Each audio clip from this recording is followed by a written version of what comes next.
Hello विद्यार्थियों, आज मैं पुनः अपने चैनल पर कक्षा 12th के इकोनॉमिक्स सब्जेक्ट की पहली जो यूनिट्स हैं, 2 यूनिट्स, उन 2 यूनिट्स के कुछ परीक्षा उपयोगी क्वेश्चंस इम्पॉर्टेंट निकाल कर आया हूँ।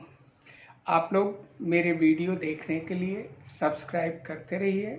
आपको अकाउंट्स, बिजनेस स्टडी, इकोनॉमिक्स सभी की 2-2 यूनिट के इसी प्रकार के प्रश्न आपको मेरे चैनल पर मिलते रहेंगे।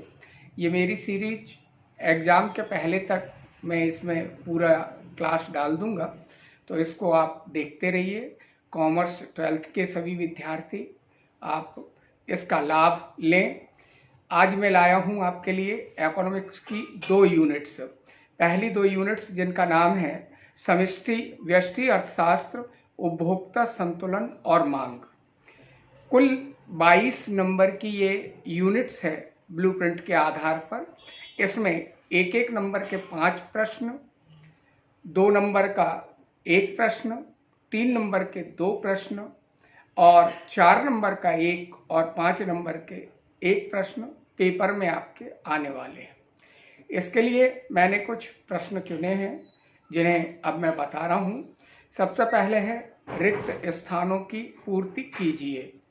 ये 5 प्रश्न निकाले हैं मैंने। पहला प्रश्न है समष्टि अर्थशास्त्र में डैश डैश डैश का अध्ययन किया जाता है। दूसरा प्रश्न है आदिकाल से मानव की आवश्यकताएं डैश डैश डैश थी।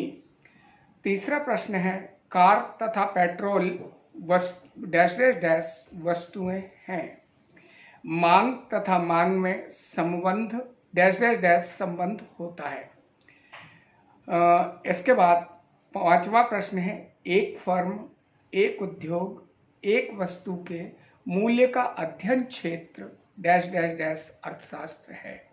ये 5 प्रश्न हैं। इन पांचों के उत्तर हैं। पहले प्रश्न का उत्तर है संपूर्ण अर्थव्यवस्था, दूसरे प्रश्न का आंसर है अनंत, तीसरे प्रश्न का आंसर है पूरक, चौथे प्रश्न का आंसर है विपरीत और 5वें प्रश्न का आंसर होता है व्यष्टि अर्थशास्त्र।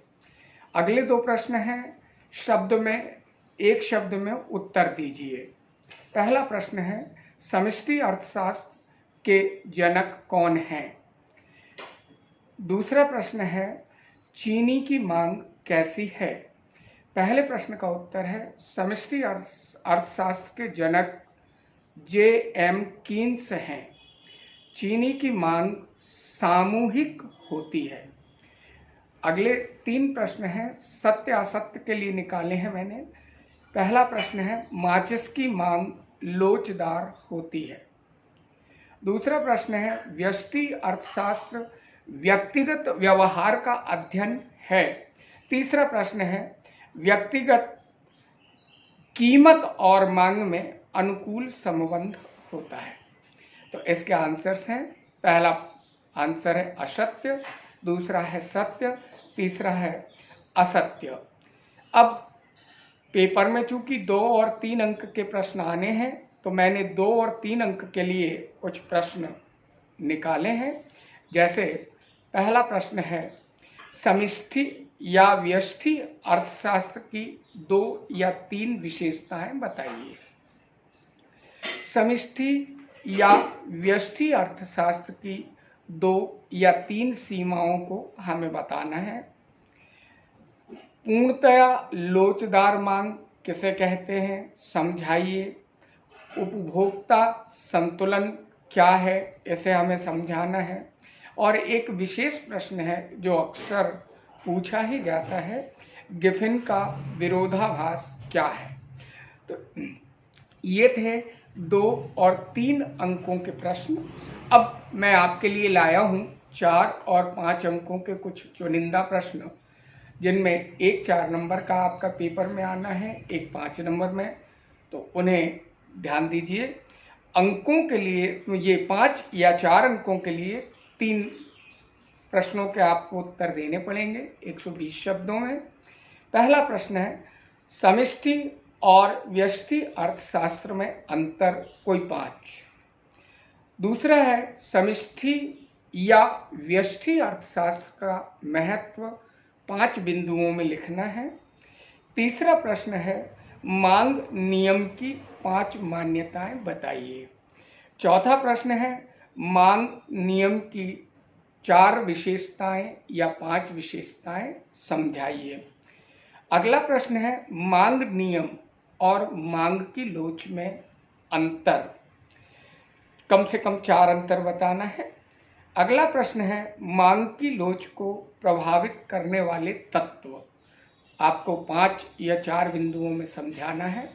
ये था इकोनॉमिक्स का पहली 2 यूनिट्स की वीडियो।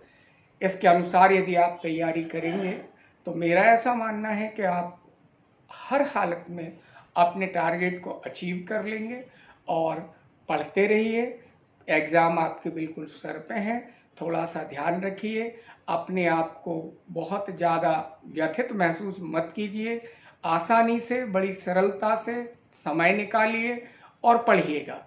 तो बाकी इस चैनल को आपको सब्सक्राइब करना है और मेरे नए नए वीडियो आप तक निरंतर आते रहेंगे।